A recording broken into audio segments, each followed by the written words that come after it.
నన్ను సంపుతామని చెప్పేసి కాంగ్రెస్ పార్టీ అఫీషియల్లో ఉన్న వాళ్ళు స్టేట్మెంట్ ఇచ్చారు. ఇదేనా కాంగ్రెస్ నీతి? ఇదేనా కాంగ్రెస్ నీతి? నువ్వు మానవ బాంబువై వెళ్తామని చెప్పినావు. నిజమైన కార్యకర్తల్ని సంపుమని, దాడులు చేయమని ఉసిగొల్పినావు. నీ మీద కేసులు పెట్టాలి. హత్యా నేరం కింద 307 కింద నిన్ను అరెస్ట్ చేయాలి. కానీ నువ్వు అసెంబ్లీలోకి వచ్చి నీతి వాక్యాలు చెప్పగానే 100 ఎలుకలు తిన్న పిల్లి సాధు జంతువు అయిపోతుందా? నువ్వు వాస్తవంగా ఈ మాటలు మాట్లాడచ్చా? నీ కోపం అసలు ఏంది? నీ ఆక్రోశం ఏంది? చంద్రబాబు నాయుడిని కామెంట్ చేసిందని చెప్పేసి రేవతి మీద కేసు పెట్టినామని తెలంగాణ సమాజం తెలుస్తలేదా? తెలంగాణ ఉద్యమకారులు ప్రశ్నిస్తారని చెప్పేసి కొంతమంది బానిసలు అటు ఇటు ఉంటే ఉద్యమంలో కాట్పలు ఉన్నోళ్ళు కాదు, ఉద్యమం పేరు మీద స్టేజ్ల మీద ఎక్కిన వాళ్ళని కొంతమంది జాయిన్ చేసుకున్నావు.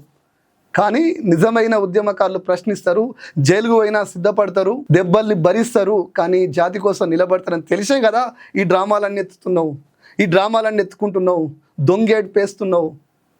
తెలంగాణ సమాజానికి తెలియదా? 1,50,000 కోట్ల రూపాయలు ఏం చేసినావు? తెలంగాణ మీద అప్పు చేసినావు. తెలంగాణ నువ్వు కడతావా?